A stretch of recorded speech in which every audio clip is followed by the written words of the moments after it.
औज़ुबिल्लाहिमिनश्शैतानिर्रजीम बिस्मिल्लाहिर्रहमानिर्रहीम। Welcome back students. आज हमारा आखिरी सेशन है इंटरनल ऑडिट का। हमने कुछ बैकग्राउंड थियोरेटिकल पर्सपेक्टिव से देखा। उसके बाद हमने 6 एरियाज़ आइडेंटिफाई किए थे जिनका इंटरनल ऑडिट करना होता है, जिनमें से आखिरी 2 एरियाज़ आज हम देखेंगे और उसके बाद देखेंगे कि इस ऑडिट के बाद फिर एक समराइज़ कैसे करते हैं सारी एक्टिविटी को। तो ये जो आखिरी 2 हमारे एरियाज़ हैं उनमें से एक R&D है और एक MIS है। R&D क्या हो, आइडिया क्या है R&D का कि बहुत सी ऑर्गेनाइजेशंस, बड़ी ऑर्गेनाइजेशंस वो कंपेटिटिव एडवांटेज के लिए, स्ट्रेटजिकली आगे रहने के लिए वो नई प्रोडक्ट्स बनाती रहती हैं, न्यू प्रोडक्ट्स डेवलप करती रहती हैं। तो उस आस्पेक्ट से R&D बहुत इंपॉर्टेंट होती है। अब R&D के बजट्स जो होते हैं उनकी एक ख़ास बात ये होती है कि दुनिया में ज़्यादातर गवर्नमेंट्स R&D की स्पेंडिंग को टैक्स में उसको टैक्स नहीं करती है।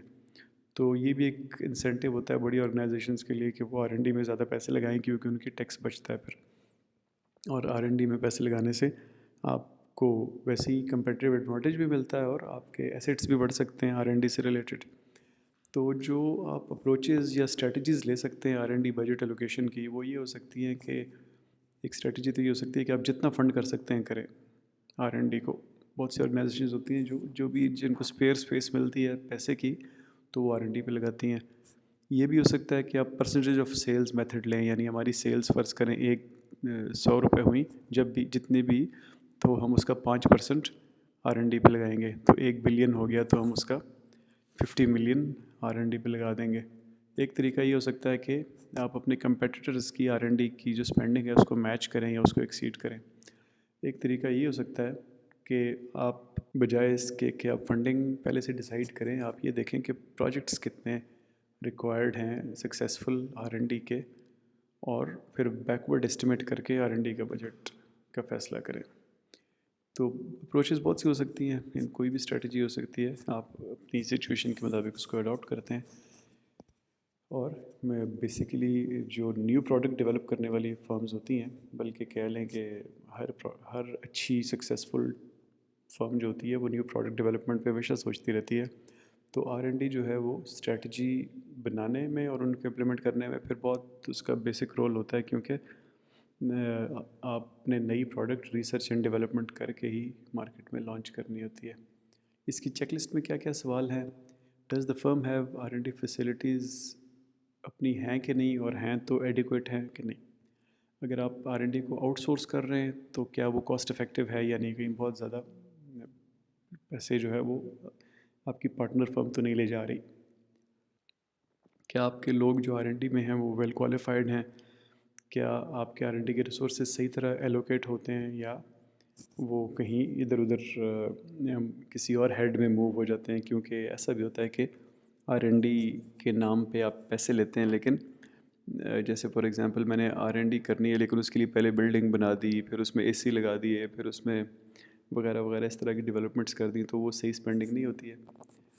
Are management information and computer systems adequate? तो R&D में ऑब्वियसली आपको कंप्यूटर सिस्टम्स और इंफॉर्मेशन सिस्टम्स चाहिए होते हैं जिसकी बेसिस पे आप डिसीजन करें।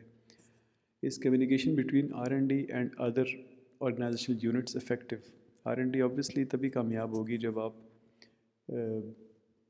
पुरानी प्रोडक्ट्स की परफॉर्मेंस देख के नई प्रोडक्ट्स की तरफ जाएंगे। तो तमाम यूनिट्स की आपस में कम्युनिकेशन इस मामले में फिर बहुत अच्छी होनी चाहिए। ये क्यों रखा हुआ है पॉइंट? क्योंकि R&D में अमूमन ऐसा होता है कि ज़्यादा पढ़े लिखे लोग होते हैं, PhDs होते हैं, थ्योरी पे बिलीव करने वाले लोग होते हैं, साइंसदान लोग होते हैं। तो वो उनकी नेचर ऐसी होती है कि वो अलग अलग रहते हैं, दूसरों से अलग रहते हैं।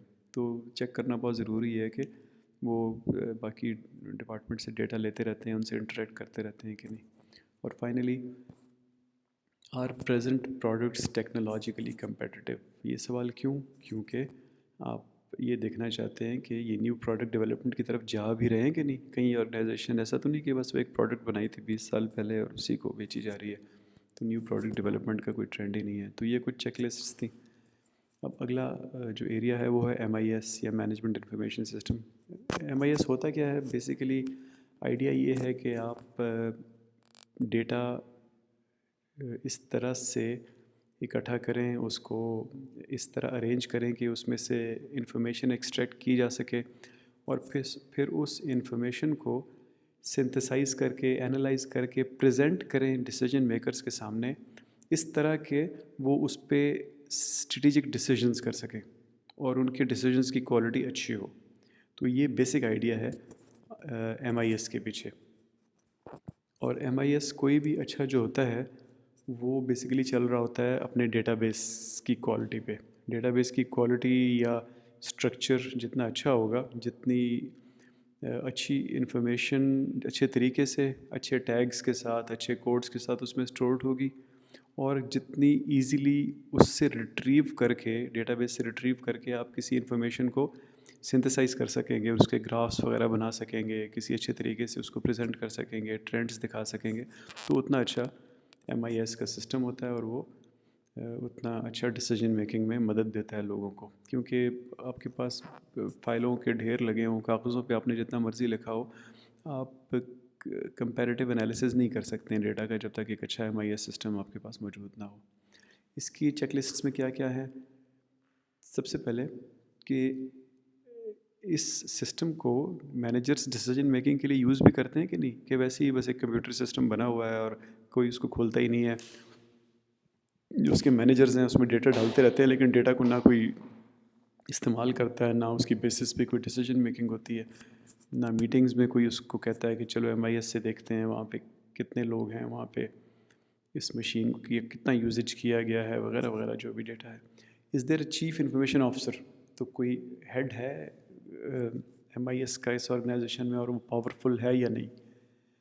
डेटा लोग रेगुलरली अपडेट करते हैं कि नहीं MIS पे? तमाम फंक्शनल एरियाज़ के जो लोग हैं या मैनेजर्स हैं, वो इंफॉर्मेशन इसमें डालते हैं कि नहीं डालते? पासवर्ड्स वगैरह का, डेटा सिक्योरिटी का सिस्टम मौजूद है कि नहीं? जो आपके स्ट्रेटेजिस्ट हैं MIS से पर्टिकुलरली रिलेटेड, वो कंपेटिटर्स के MIS के बारे में जानते हैं कि नहीं जानते?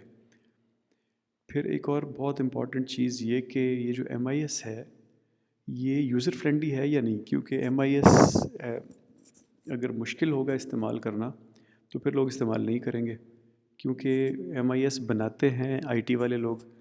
IT वाले लोग ऑब्वियसली एक्सपर्ट होते हैं, तो वो एज एक्सपर्ट्स चीज़ों को देखते हैं तो उनको सब कुछ समझ आता है। लेकिन अगर वो चीज़ें बनाएंगे एक आम यूज़र के की इनपुट के बगैर, तो वो जो फिर चीज़ निकलेगी वो होगी तो बहुत अच्छी, लेकिन इतनी कॉम्प्लेक्स होगी कि आम बंदा उसको इस्तेमाल ही नहीं कर सकेगा। तो इसलिए फिर ये कॉन्सेप्ट है यूज़र रिक्वायरमेंट डॉक्यूमेंट्स का, कि आप यूज़र से पूछते हैं कि आप किस तरह की आपको इंटरफेस चाहिए, आपको किस जगह पे क्लिक चाहिए, आपको ग्राफ्स कैसे, मतलब डेवलपर्स जो होते हैं वो हर डिटेल पूछते हैं ऑर्डिनरी यूज़र से, ताकि उसी की मर्ज़ी का एटलीस्ट फ्रंट एंड या यूज़र इंटरफेस में बने, और फिर बार बार बिल्ड्स बना के उनको दिखाते हैं, उस पर इम्प्रूवमेंट्स करते हैं। तो यूज़र फ्रेंडली होना बहुत ज़रूरी है। जो आपके यूज़र्स हैं MIS के, उनको ये समझ है कि MIS से क्या फ़ायदे होते हैं, कंपेटिटिव एडवांटेज क्या होते हैं। ज़ाहिर है उनको समझ होगी तभी वो उसको सही तरह यूज़ करेंगे, या उसमें इम्प्रूवमेंट्स लाने के लिए URDs देंगे डेवलपर्स को। फिर लोगों को ट्रेन करने के लिए वर्कशॉप्स होती हैं कि नहीं MIS पे। और फाइनली आपका जो इंफॉर्मेशन सिस्टम है उसको कंटिन्यूसली इम्प्रूव करने का कोई सिस्टम मौजूद है कि नहीं, उसकी यूज़र फ्रेंडलीनेस को, उसके कंटेंट को, उसके डिस्प्ले को, उसमें जो जो डेटा अवेलेबल है उसको इम्प्रूव करने का कोई सिस्टम है या नहीं है। तो ये चेकलिस्ट थी MIS की, और इस तरह हमारी 6 की 6 चेकलिस्ट्स पूरी हो गई हैं। अब 2-3 समराइजिंग स्किल्स हैं या टूल्स हैं जो आपको पता होने चाहिए इंटरनल ऑडिट के बारे में। उनमें सबसे पहला है value chain analysis. Value chain analysis कहते हैं एक प्रोसेस को जिसमें आप अपनी मुख्तलिफ सप्लाई चेन एक्टिविटीज़ की कॉस्ट्स डिटरमिन करते हैं, शुरू से लेके, यानी रॉ मटेरियल ख़रीदने से लेके और कस्टमर तक पहुंचाने तक जो मुख्तलिफ एक्टिविटीज़ हैं, उनमें किस एक्टिविटी में कितनी कॉस्ट आ रही है, ये डिटरमिन करते हैं आप। और आइडिया ये होता है, क्यों डिटरमिन करते हैं, कि इसमें आप आइडेंटिफाई कर सकें कि कहाँ पे हमारी कॉस्ट ज़्यादा आ रही हैं और कहाँ पे हमारी कॉस्ट कम आ रही हैं। इन अदर वर्ड्स आप ये देखते हैं कि आपको लो कॉस्ट एडवांटेज कहाँ पे है और हाई कॉस्ट डिसएडवांटेज कहाँ पे है। और एडवांटेज और डिसएडवांटेज ऑब्वियसली हमेशा रिलेटिवली बात की जाती है। एडवांटेज आपको तब होता है जब आपकी कॉस्ट कम हो और राइवल की कॉस्ट ज़्यादा हो, और डिसएडवांटेज तब होता है कि एक पर्टिकुलर एक्टिविटी के लिए आपकी कॉस्ट ज़्यादा हो और वही एक्टिविटी आपका राइवल कम कॉस्ट में कर रहा हो। तो इस सारे एनालिसिस को कहते हैं वैल्यू चेन एनालिसिस। इसकी लॉजिक क्या है कि आप वैल्यू चेन एक्टिविटीज़ को आइडेंटिफाई करते हैं और उनको असेस करते हैं। ये नीचे वाली डायग्राम देखिएगा। जब आप असेस कर लेते हैं तो उससे कुछ कोर कॉम्पिटेंसीज़ आपको नज़र आती हैं कि हाँ, ये इन एक्टिविटीज़ में से इसमें हमारी कॉस्ट सबसे कम है। इसका मतलब है हमारी स्किल बहुत अच्छी है, या हमारी जिस तरीके से बिज़नेस प्रोसेस से हम इस एक्टिविटी को चला रहे हैं वो बहुत अच्छा है। तो ये में हमारी कोर कॉम्पिटेंस बन गई। अब उनमें से कुछ कोर कॉम्पिटेंसीज़ में से कुछ ऐसी कॉम्पिटेंसीज़ निकलती हैं जो डिस्टिंक्टिव होती हैं, यानी सिर्फ आपके पास होती हैं, किसी और के पास नहीं होती। लेकिन हर डिस्टिंक्टिव कॉम्पिटेंसी जो है वो कॉम्पिटिटिव एडवांटेज नहीं देती है। तो उन डिस्टिंक्टिव कॉम्पिटेंसीज़ में से फिर कुछ ऐसी निकलती हैं जो आपको कॉम्पिटिटिव एडवांटेज दे देती हैं। तो वैल्यू चेन एनालिसिस करना बहुत ज़रूरी है ताकि आपको पता चले कि आपका सोर्स ऑफ कॉम्पिटिटिव एडवांटेज क्या है या सोर्स ऑफ कॉम्पिटिटिव डिसएडवांटेज क्या है। और जो एडवांटेज होगा ऑब्वियसली आप उसके ऊपर बिल्ड करेंगे, उसी को कैश करेंगे, उसको प्रोटेक्ट करेंगे, और जो डिसएडवांटेज होगा उसको ठीक करने की कोशिश करेंगे। उस एडवांटेज को डिसएडवांटेज को या न्यूट्रलाइज़ करेंगे या उसको एडवांटेज में कन्वर्ट करने की कोशिश करेंगे। तो वैल्यू चेन एनालिसिस जो है वो बहुत इंपॉर्टेंट एक्टिविटी है, लेकिन आप वो तभी कर सकेंगे जब आप अच्छी तरह अपना इंटरनल ऑडिट तमाम पॉसिबल एरियाज़ का कर चुके होंगे और प्रोफेशनली कर चुके होंगे। यानी एक अच्छी high quality check of list के साथ आप उसको करेंगे ताकि कोई चीज़ रह ना जाए। उससे आपको पता चलेगा कि कहाँ कहाँ एडवांटेज है, कहाँ कहाँ डिसएडवांटेज है। दूसरा कॉन्सेप्ट है बेंचमार्किंग। बेंचमार्किंग का आइडिया ये है कि आप देखते हैं कि एक पर्टिकुलर एक्टिविटी मार्केट में सबसे अच्छी कौन करता है। आप अपने स्पेशली राइवल्स को या कंपेटिटर्स को देखते हैं कि आपका कैसे काम कर रहे हैं और वो कैसे काम कर रहे हैं। फ़र्ज़ करें 6 कंपनियां, उनमें से एक आप हैं, तो आप देखते हैं कि इन 6 की 6 में से ये स्टेप नंबर 1 सबसे अच्छा कौन करता है। आप उसकी उस तरीके से फिर करने की कोशिश करते हैं। फिर स्टेप नंबर 2 को देखते हैं कि 6 की 6 में से सबसे अच्छा कौन कर रहा है, फिर उसको उसकी तरह करने की कोशिश करते हैं। तो ये आइडिया है कि बेसिकली आप बेस्ट प्रैक्टिसेस हर स्टेप की लेने की कोशिश करते हैं, या उस बेस्ट प्रैक्टिस को भी इम्प्रूव करने की कोशिश करते हैं कि मैं उससे भी अच्छा करूँगा। ऑब्वियसली फिर आइडिया इस सब से ये है कि आप इनेबल हों इस चीज़ के कि जहाँ पे आपकी फर्म के राइवल को कंपेटिटिव एडवांटेज है वहाँ पे आप उसका मुकाबला करें। लेकिन इसमें अब चैलेंज ये होता है कि it is very difficult to gain access to other firms value chain analysis. वो अब हर फर्म अपनी अपनी कंपेटिटिव एडवांटेज के सोर्स तो आपको नहीं बताती ना, और वो लोग प्रोटेक्ट करने की भी कोशिश करते हैं, आप भी करते हैं। तो नॉर्मली फिर आप फिर किसी को लगाते हैं कि आप ये इन्फॉर्मेशन ढूंढें, और लीगल तरीके क्या हैं इन्फॉर्मेशन ढूंढने के। आप उनकी पब्लिश्ड रिपोर्ट्स देखते हैं, जैसा मैंने आपको कहा फाइनेंशियल स्टेटमेंट्स जो हैं उनको एनालाइज करके ऐसी चीज़ें पता चलती हैं। आप उनकी ट्रेड पब्लिकेशंस देखते हैं, सप्लायर्स को देखते हैं, डिस्ट्रीब्यूटर्स को देखते हैं उनके कस्टमर्स कौन हैं, उनके क्या ट्रेंड्स हैं, किसके साथ वो पार्टनर करते हैं किस काम के लिए, वो किन बैंक से पैसे लेते हैं, उनके शेयर कौन लोग ख़रीद रहे हैं, कौन लोग बेच रहे हैं, क्या वो लॉबिंग करते हैं गवर्नमेंट के साथ, गवर्नमेंट में कहाँ पे उनकी सपोर्ट। और कभी कभी ऐसा भी होता है कि राइवल फर्म्स खुद भी डेटा दे देती हैं इस सिचुएशन में कि कहीं आप प्रॉब्ली पार्टनर कर सकें, आपकी इकट्ठी ट्रेनिंग हो सके, कहीं आप लोग कोई ग्रुप बन के गवर्नमेंट से कुछ डिमांड्स करना चाहें तो वहाँ पे आपको उनका डेटा मिल जाता है। बट ओवरऑल आइडिया इज़ कि कोई पर्टिकुलर एक्टिविटी जो बंदा सबसे अच्छी तरह कर रहा है आप भी उसकी तरह अच्छी करने की कोशिश करें या उससे भी अच्छी करने की कोशिश करें। तो ये दो चीज़ें मैं आपको बताना चाह रहा था, बेंचमार्किंग और वैल्यू चेन एनालिसिस। अब हम कल्मिनेशन की तरफ जा रहे हैं कि ये जो हमने एनालिसिस किया है, सारे का सारा इंटरनल ऑडिट किया, इसकी बेसिस पे हम एक मैट्रिक्स बनाते हैं जिसको कहते हैं इंटरनल फैक्टर्स इवेल्युएशन मैट्रिक्स या IFE मैट्रिक्स। ये बेसिकली समराइज़ करती है आपके इंटरनल स्ट्रेटेजिक मैनेजमेंट ऑडिट को। आगे मैं आपको क्विकली बताता हूँ ये कैसे करते हैं, लेकिन 2-3 चीज़ें आपने ज़हन में रखनी है। पहली चीज़ ये कि कभी नंबर्स से ड्राइव नहीं होना आपने। जो इंट्यूटिव जजमेंट्स हैं ना, वो बड़ी ज़रूरी होती हैं। आपके सामने बेशक लिखा हुआ हो कि ये फैक्टर है 0.3 मल्टीप्लाइड बाय 2 हो गया तो ये जवाब आ गया, तो हमेशा नंबर्स के पीछे नहीं चलना है, एक्चुअल चीज़ को भी देखना है कि वो चीज़ क्या है। क्योंकि मैथमेटिक्स बहरहाल, स्टेटिस्टिक्स बहरहाल जो है उनको उनको एडवांटेज के लिए भी इस्तेमाल किया जा सकता है, उनसे अच्छी बात भी पता चलती है, लेकिन मिसलीडिंग भी हो जाती हैं कभी कभी। तो असल चीज़ को कभी नहीं भूलना आपने स्टेटिस्टिक्स से हट हट के। बेशक स्टेटिस्टिक्स जो भी कह रही हूँ, अपना दिमाग हमेशा ज़रूर इस्तेमाल करें। तो वो आप कैसे करेंगे? जब आपको एक थॉरो अंडरस्टैंडिंग होगी सब फैक्टर्स की। वरना तो आपके सामने कोई ऐसी चीज़ लिख देंगे जिसको आप जानते ही नहीं हैं, और आगे लिखा होगा इसका वेट 0.3 है और इसका फलाना फैक्टर 4 है, तो 0.3 मल्टीप्लाई बाय 4.12 हो गया, तो ये सबसे अच्छी है। आपको मानना पड़ेगा क्योंकि आपको पता ही नहीं है किस चीज़ की बात हो रही है।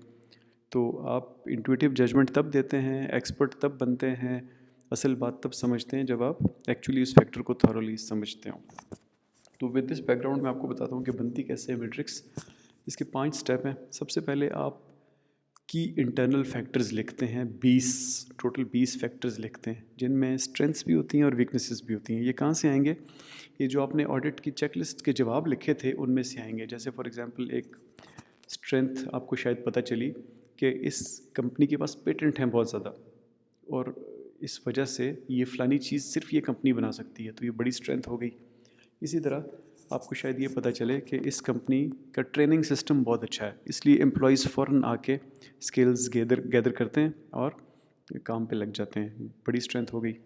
हो सकता है आपको वीकनेसेस पता चलें कि इसकी मार्केटिंग टीम स्ट्रांग नहीं है, इसलिए इसकी चीज़ें कस्टमर तक नहीं पहुंचती हैं, एंड सो ऑन। तो आपने 20 इंटरनल फैक्टर्स इकट्ठे करने हैं जो सबसे इंपॉर्टेंट थे। हो सकता है आपने टोटल 100 किए हों, उनमें से 20 सबसे इंपॉर्टेंट लेने हैं। फिर हर एक को एक वेट देना है।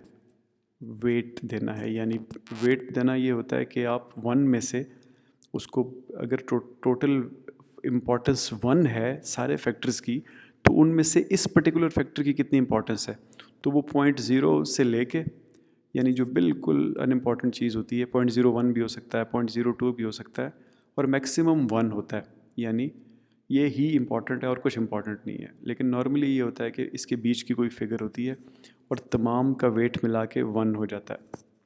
जब आपने वेट दे दिया, फिर उसको रेटिंग देनी होती है। रेटिंग जो है, मेजर वीकनेस को 1 दी जाती है, माइनर वीकनेस को 2, और माइनर स्ट्रेंथ को 3 और मेजर स्ट्रेंथ को 4। फिर हर वेट को रेटिंग से मल्टीप्लाई करते हैं और जो स्कोर आता है उन सबको सम करते हैं, ताकि आखिर में आपकी ऑर्गेनाइजेशन का internal factor, strategic internal evaluation का स्कोर आ जाए। ये आपके सामने एक एग्जांपल है। ये फोरियाज टॉरस साउथ अफ्रीका की एक बड़ी मशहूर फर्म है। ये गन्स बनाती है, पिस्तौल और इस तरह और भी हंटिंग की बहुत सारी चीज़ें बनाते हैं ये लोग। ये आपको नज़र नहीं आ रहा होगा, मैं सिर्फ पहले वाले पार्ट को ज़रा एक्सप्लोर कर रहा हूँ, स्ट्रेंथ्स को। आई एम सॉरी, मैंने साउथ अफ्रीका बोला, ये ब्राज़ील। साउथ अफ्रीका में भी इनकी मैन्युफैक्चरिंग है, लेकिन ब्राज़ील में है ये इनका हेडक्वार्टर टॉरस का। अब ये टॉरस बेसिकली चूँकि इस बिज़नेस में है, गन्स और पिस्टल्स और सब मशीन गन्स, राइफ़ल्स और एमुनेशन और bullet proof wastes, even helmet भी बनाते हैं मोटरसाइकिल के और इस तरह की चीज़ें। तो इनकी आप स्ट्रेंथ्स देखेंगे तो इसमें आपको कुछ इस तरह की चीज़ें नज़र आएंगी कि इनकी अमेरिका में बड़ी मार्केट है, इनका आजकल रेवेन्यू बढ़ रहा है, इनकी range of products different market में डिफरेंट है। इस तरह इनको एक अच्छा ब्रांड समझा जाता है अमेरिका में और दुनिया में। इनके ब्राज़ील की मिलिट्री और पुलिस के साथ इनके परमानेंट कॉन्ट्रैक्ट्स हैं, एंड सो ऑन। तो हर स्ट्रेंथ को आप देखें, आगे इन्होंने कोई ना कोई वेट दिया हुआ है जो 0.00 और 1 के दरमियान है। तो अब आप देखें कि ये जो आपको स्क्रीन में जो 10 स्ट्रेंथ नज़र आ रही हैं, इनमें सबसे ज़्यादा वेट इन्होंने दिया है सबसे पहले वाले फैक्टर को, जो है Taurus offers low prices for pistols and small arms in US, United states of America. और सबसे कम जो वेट दिया है इन्होंने वो सबसे आखिरी वाले को दिया है, जो है taurus employees moral is good. और फिर हर एक को रेटिंग दी जो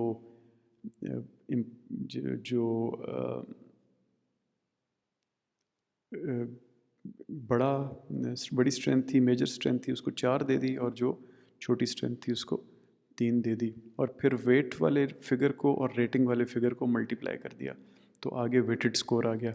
इसी तरह फिर उन्होंने वीकनेसेस लिखी, उनको वेट दिया, उनको रेटिंग दी, और उनका वेटेड स्कोर निकला। फिर इन तमाम वेटेड स्कोर्स को आपस में इन्होंने टोटल किया, और इन जो आपका टोटल स्कोर आ गया वो आ गया 2.53। तो आपकी इस फर्म का स्कोर है टोटल इंटरनल स्ट्रेटेजिक ऑडिट का 2.53। इसी तरह एक और एग्जांपल है रिटेल कंप्यूटर स्टोर की, उसी तरह पहले स्ट्रेंथ्स लिखी हुई हैं, फिर वेट और रेटिंग और वेटेड स्कोर, और इसी तरह वीकनेसेस लिखी हुई हैं, और इनका भी स्कोर आ गया 2.5। तो बेसिकली ये एक डॉक्यूमेंट होती है इंटरनल फैक्टर एवेल्यूएशन मैट्रिक्स, जो आप इंटरनल फैक्टर्स के स्ट्रेटेजिक ऑडिट करने के बाद प्रोड्यूस करते हैं, जिससे पता चलता है कि ये फर्म किन एरियाज़ में स्ट्रॉन्ग है, किन एरियाज़ में वीक है, और ओवरऑल इसका स्कोर क्या है। अब ये इम्पॉर्टेंट क्यों है ये डॉक्यूमेंट? फॉर एग्जांपल इसी कंप्यूटर स्कोर की एग्जांपल ले लें। अब यहाँ से आपको इनकी वीकनेसेस में नज़र आ रहा होगा, जैसे स्टोर हैज़ नो वेबसाइट। अब इस चीज़ के लिए आपको स्ट्रेटजी में स्पेस देनी पड़ेगी, अगले साल फंडिंग में स्पेस देनी पड़ेगी। जैसे एक जगह लिखा है बाथरूम्स इन स्टोर नीड रिफर्बिशिंग, तो इस चीज़ से आपको क्लियरली नज़र आ रहा है कि अब आपने अपनी स्ट्रेटजीज़ में क्या क्या चीज़ें शामिल करनी है। इसी तरह often customers have to wait to check out. इसी तरह ऊपर देखें जो ज़्यादा वेट वाला है 0.15 वाला, वो है location of store negatively impacted by new highway 34। एक रोड बनी जिसकी वजह से इनकी स्टोर की लोकेशन अब यूज़लेस हो गई, अब उधर कोई आता ही नहीं है। तो अब आपने ऑब्वियसली स्ट्रेटजी बनानी है स्टोर को शिफ्ट करने की या कस्टमर को अट्रैक्ट करने की। तो ये मैट्रिक्स आपको फिर बताती है बड़ी डिटेल में अगले साल के नेक्स्ट ईयर या नेक्स्ट जो भी आपका डिसाइडिंग फ्रीक्वेंसी है डिसीजन मेकिंग की, उसमें आपने स्ट्रेटजीज़ क्या बनानी है। तो ये हमारा हो गया जी चैप्टर ख़त्म इंटरनल ऑडिट का, इंटरनल स्ट्रेटेजिक ऑडिट का हमारा मॉड्यूल ख़त्म हो गया। इसको हमने 5 क्लासेस में ओवरऑल पढ़ा है, 4 से 5 क्लास सेशंस में। और इस क्विकली समराइज़ करें तो हमने सबसे पहले इसमें कुछ थियोरेटिकल बैकग्राउंड देखा, जिसमें हमने रिसोर्स बेस्ड व्यू और आईओ को देखा। फिर हमने कल्चर का रिलेशनशिप देखा किसी ऑर्गेनाइजेशन की स्ट्रेटजी से। उसके बाद हमने 6 एरियाज़ आइडेंटिफाई किए जो हर ऑर्गेनाइजेशन में ऑडिट होने चाहिए। उनमें से पहला एरिया मैनेजमेंट था। मैनेजमेंट की हमने चेक ऑफ लिस्ट देखी। फिर हमने मार्केटिंग को देखा। मार्केटिंग में हमने काफ़ी सारे एरियाज़ देखे, 6-7 एरियाज़ मार्केटिंग के अपने। फिर उसके बाद हमने फाइनेंस और अकाउंटिंग को देखा, जिसमें हमने ब्रेक इवन एनालिसिस को देखा, हमने फाइनेंशियल स्टेटमेंट्स के एनालिसिस और फाइनेंशियल रेशियो एनालिसिस को देखा। फिर हमने प्रोडक्शन ऑपरेशंस में देखा कि प्रोडक्शन प्रोसेसेस में मुख्तलिफ चीज़ें कौन सी होती हैं जिनको गौर से देखना चाहिए, जो स्ट्रेटजीज़ को इम्पेक्ट करती हैं। फिर हमने आज R&D और MIS को देखा, और उसके बाद हमने ये देखा कि इन सब चीज़ों को समराइज़ एक IFE मैट्रिक्स पे करते हैं, और 2 टूल्स होते हैं, एक ब्रेक इवन एक वैल्यू चेन एनालिसिस और एक बेंचमार्किंग, जो हमें मदद करते हैं तमाम चीज़ों को समराइज़ करने में IFE मैट्रिक्स की शक्ल में। अब ये जो इंटरनल ऑडिट है, ये इन इटसेल्फ एक कॉम्प्रिहेंसिव एक्टिविटी नहीं है। ये तब कॉम्प्रिहेंसिव होती है जब इसको हम एक्सटर्नल ऑडिट के साथ मिल के पढ़ते हैं, क्योंकि आपने जो स्ट्रेटजी बनानी होती है वो सिर्फ इंटरनल चीज़ों के लिए तो नहीं होती है ना, वो एक्सटर्नल चीज़ें भी उसमें इन्वॉल्व होती हैं। तो ये IFE मैट्रिक्स, इसको हम coupled with competitive profile matrix और external factor evaluation matrix, जो हम अगले चैप्टर में ये दोनों पढ़ेंगे, इससे जो है आपको वो सारी पिक्चर क्लियरली समझ आती है, ये सारी इन्फॉर्मेशन मिलती है जिससे आप अपनी competitive strategies बनाने के लिए इस्तेमाल कर सकते हैं। तो नेक्स्ट क्लास से हम इंशाल्लाह एक्सटर्नल स्ट्रेटेजिक ऑडिट पढ़ेंगे जिससे हमारी पिक्चर कंप्लीट होगी। अब आपकी इस मॉड्यूल की असाइनमेंट आपके सामने है। बेसिकली आपने करना कि क्या है कि आपने बैरियर यूनिवर्सिटी का इंटरनल स्ट्रेटेजिक ऑडिट करना है, जिसमें 3 स्टेप लिखे हुए हैं। पहला स्टेप ये है कि आपने यूनिवर्सिटी की मेजर स्ट्रेंथ्स और वीकनेसेस आइडेंटिफाई करनी है। दूसरा स्टेप लिखा हुआ है कि उनको 10 स्ट्रेंथ्स को और 10 वीकनेसेस को लिस्ट करके उनको रैंक करना है, यानी 1 से 10 तक रैंक करना है। फिर उनको वेट्स असाइन करने हैं और वेट्स असाइन करने के बाद फिर आप देख सकेंगे कि आपका ओवरऑल स्कोर क्या है। इसकी जो डेडलाइन है असाइनमेंट की, अब नेक्स्ट फ्राइडे है, यानी नेक्स्ट क्लास से पहले, जो कि 1 मई बनेगा, उसको आपने ये सबमिट करानी है। तो कल के इंटरेक्टिव सेशन में मिलते हैं इंशाल्लाह, और उसके बाद इंशाल्लाह हम एक्सटर्नल ऑडिट पढ़ेंगे। Thank you.